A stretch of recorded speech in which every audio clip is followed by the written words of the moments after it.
बोलिए राजीव जी, बीजेपी की सीटें कम क्यों हो रही है, आपकी क्यों बढ़ रही हैं इस एग्जिट पोल में? देखिए, अभी आपके वोट के प्रतिशत के जो संभावित आंकड़े हैं, जो रुझान बताए जा रहे हैं, हमसे 40% से ज्यादा सीटें लड़ रही है आरजेडी, और उनका वोट प्रतिशत उस हिसाब से भी हम लोगों के हिसाब से कम हो जाएगा। लेकिन मैं तो दूसरी बात कहना चाहता हूं, आरजेडी के लिए 40 की संख्या पार करना एक बड़ी चुनौती है। देखिए, आप एक्सिस इंडिया पर आज बात कर रहे हैं, कल 1 दर्जन अलग अलग सर्वे एजेंसीज पर भी हम लोगों ने बात की। एक्सिस के आंकड़ों को लेकर अगर उन 1 दर्जन एजेंसीज की प्रामाणिकता पर सवाल है, तो एक्सिस की विश्वसनीयता पर भी हमारे सवाल है। इसलिए कि एक्सिस ने पिछली बार मतदाताओं को निराश किया। एग्जैक्ट पोल के नतीजे और एग्जिट पोल के नतीजों में बहुत ही बड़ा फर्क था, एकदम पूरी तरह से उलटफेर जो हम कह सकते हैं वो दिखा।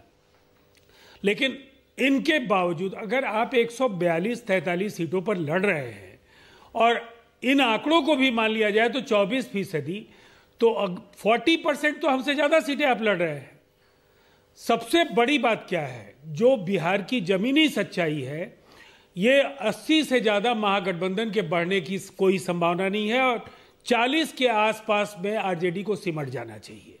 बिहार में एक प्रचंड जनादेश है और जो सर्वेज हैं बस वो दिशा बता रहे हैं कि किसकी सरकार बनने जा रही है। आंकड़ों में कहीं कोई एकरूपता नहीं है, सबके आंकड़े अलग अलग हैं। 209 तक किसी एजेंसी ने एनडीए के पक्ष में बताया है। तो हम ये मानते हैं, और जो हमारे कार्यकर्ताओं का फीडबैक है, अलायंस के पार्टनर्स का जो हमारा रैंक एंड फाइल है, उन सबका ये मानना है कि एक बड़ा जनादेश। अच्छा, बीजेपी जेडीयू में ज्यादा किसकी आएंगी राजीव जी? दिख रहा है, उसी दिशा में बढ़ता हुआ दिख रहा है जी। बीजेपी और जेडीयू में ज्यादा किसकी आएंगी सीटें? देखिए, हमारी तो 43 सीटें हैं, तो हम तो एक बड़े उछाल के साथ बढ़ रहे हैं और हमारे यहाँ ये कोई सवाल नहीं है कि किसका स्ट्राइक रेट क्या होगा।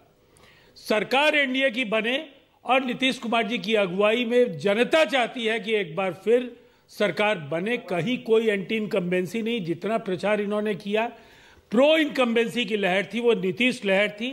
नीतीश कुमार की राजीव जी, अगर प्रो इनकम्बेंसी थी तो बीजेपी की सीटें कम क्यों हो रही हैं? प्रो इनकम्बेंसी में तो बढ़नी चाहिए या उतनी ही रहती? मैंने आपको क्या कहा, इन आंकड़ों की बात छोड़ दीजिए।